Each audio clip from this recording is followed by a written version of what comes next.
بسم اللہ الرحمن الرحیم۔ ناصر کاظمی کی غزل کی تشریح کے سلسلے میں پانچواں شعر آپ کی خدمت میں پیش کر رہا ہوں، اور آج ہم اس کی تشریح سے آغاز کریں گے، لیکن سب سے پہلے شعر ملاحظہ فرمائیں۔ دوستوں کے درمیان وجہ دوستی ہے تو، وجہ دوستی ہے تو اس کا مفہوم کچھ اس طرح بنے گا: اے محبوب، میرے تمام دوستوں کے درمیان تعلق کا رشتہ تمہاری وجہ سے ہے، یعنی میرے تمام دوستوں کے درمیان آپ تعلق کا ایک رشتہ قائم کرنے والے ہیں۔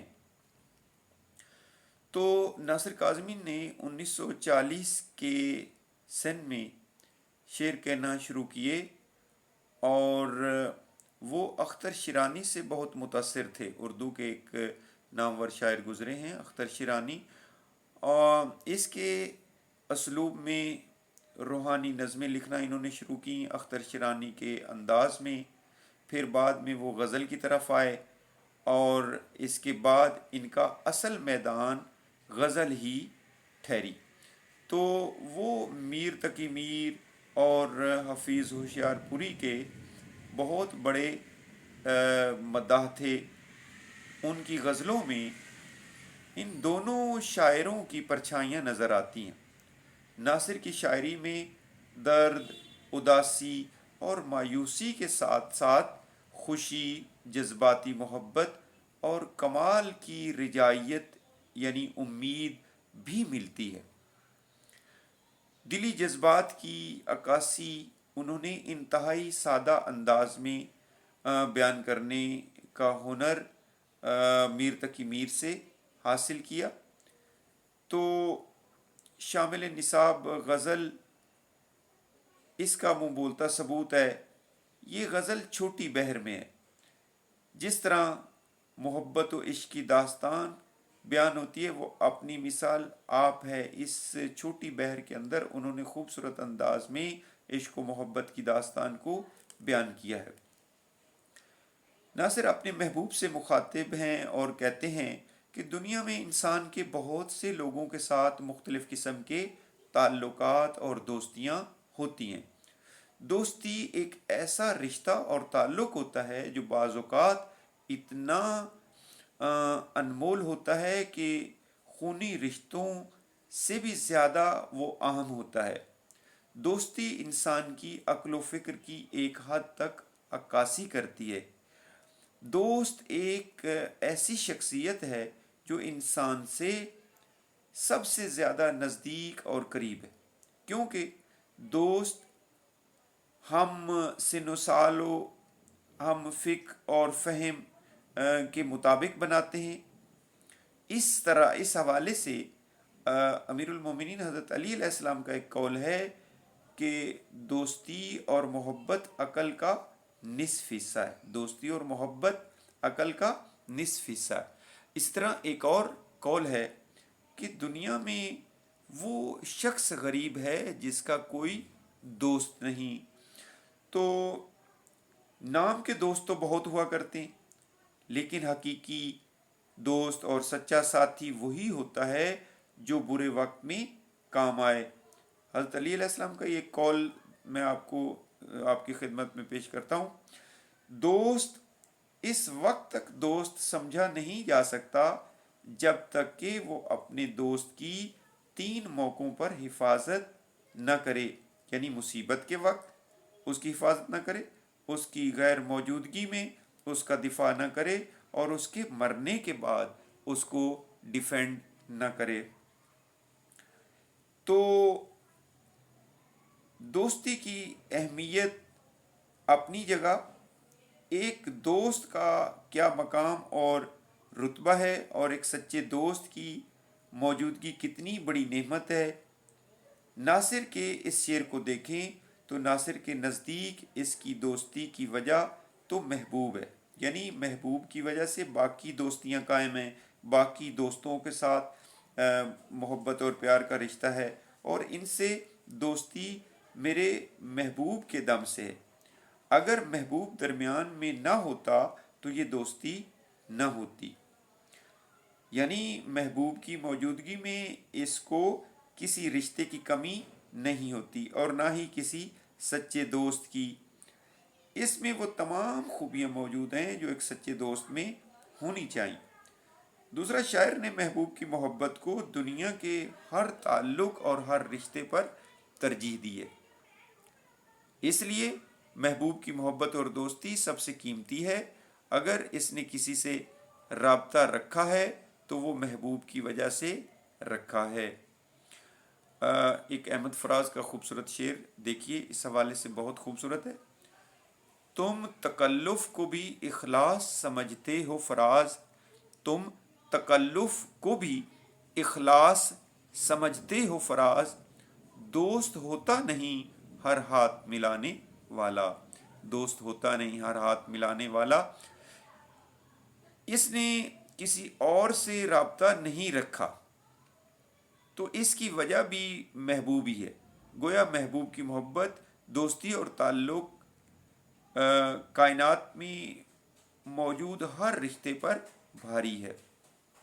تو دوستی کے حوالے سے خوبصورت شعر: دوستی عام ہے لیکن اے دوست، دوستی عام ہے لیکن اے دوست، دوست ملتا ہے بڑی مشکل سے، دوست ملتا ہے بڑی مشکل سے۔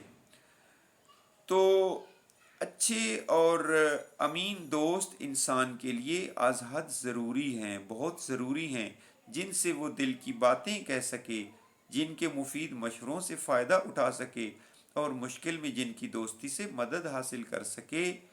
شاعری کے لیے اس کے محبوب کی صورت میں ایک ہمدم دوست موجود ہے شاعر کے لیے، لہٰذا اس نے آگے کسی سے دوستی رکھی ہے تو وہ بھی محبوب کی وجہ سے رکھی ہے، کیونکہ محبوب کا ان سے تعلق ہے۔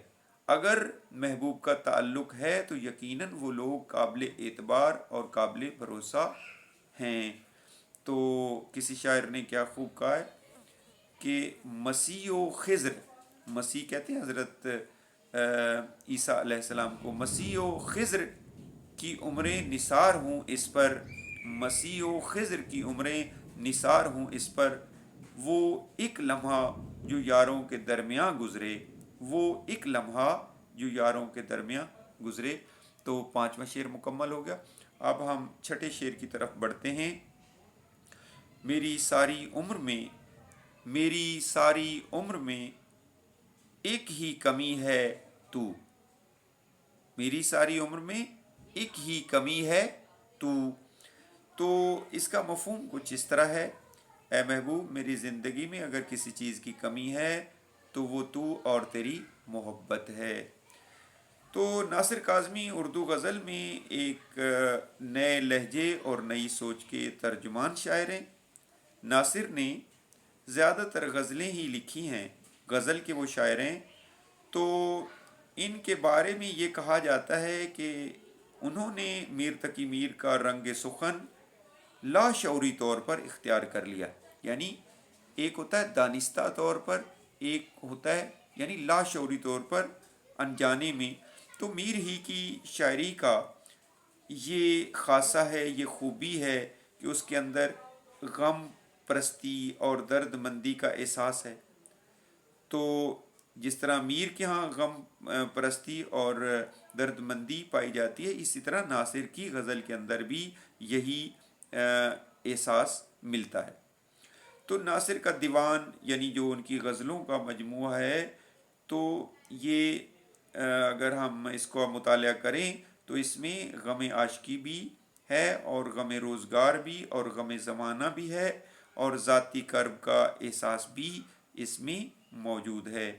تو اس شعر میں بھی ناصر کے دکھ اور درد کی صدا ہمیں سنائی دیتی ہے، جس میں وہ اس بات کا اقرار کرتے ہوئے نظر آتے ہیں کہ اگرچہ انسان کو دنیا میں ہر چیز مل گئی، جس چیز کی خواہش کی وہ مل گئی، لیکن اے محبوب تم نہ ملے۔ اس میں ناصر نے محبوب کے نہ ملنے کا دکھ اور درد بیان کیا ہے۔ الفاظ کی سادگی اور چھوٹی بحر میں ادائیگی اس کو زیادہ غزل کو دلکش بناتی ہے۔ تو ہماری جو یہ پرانی قدیم کلاسیکی شاعری ہے اس میں بہت سے شاعروں نے متعدد بار اس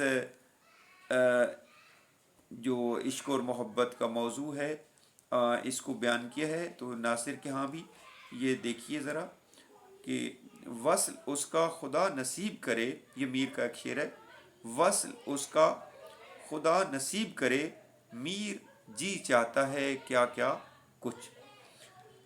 تو عاشقوں کی ساری زندگی ہی اسی امید پر بسر ہوتی ہے کہ محبوب سے ملاقات ہو جائے، مگر انتظار کی گھڑیاں ختم ہونے کا نام نہیں لیتی، صبر و تحمل کے سوا کوئی چارہ نہیں ہوتا، عاشقوں کی ساری زندگی وصال محبوب کی خواہش میں گزر جاتی ہے، تو لیکن ایسا ہو نہیں پاتا۔ تو گویا ایک اسی عشق کے حوالے سے خوبصورت شعر ملاحظہ فرمائیے کہ یہ عشق نہیں آساں، بس اتنا سمجھ لیجئے ایک آگ کا دریا ہے اور ڈوب کر جانا ہے۔ جب خواہش پوری نہیں ہو پاتی تو عشق حسرت کے اور کچھ باقی نہیں رہتا، حسرت کے سوا کچھ نہیں باقی رہتا، اور زندگی میں ایک کمی کا احساس رہ جاتا ہے، اور یہ کمی جسے دنیا کی کوئی آسائش پوری نہیں کر پاتی۔ تو بقول شاعر ملاحظہ فرمائیں، چلے آؤ بہت بیتاب ہے دل، چلے آؤ بہت بیتاب ہے دل، تمہیں دیکھے زمانہ ہو گیا ہے، تمہیں دیکھے زمانہ ہو گیا ہے۔ تو یہ ایک حقیقت ہے کہ انسان کو اگر اپنا من پسند شخص نہ ملے تو چاہے اس کو کائنات کی ہر چیز میسر کیوں نہ ہو، دل میں ایک بے چینی سی رہتی ہے، مگر ضروری نہیں کہ بیتابی دل میں خواہشات پایہ تکمیل تک پہنچ جائیں، جتنی خواہشیں وہ مکمل ہو جائیں، تو اس کے لیے بڑے صبر کے ساتھ فیصلے ماننے پڑتے ہیں۔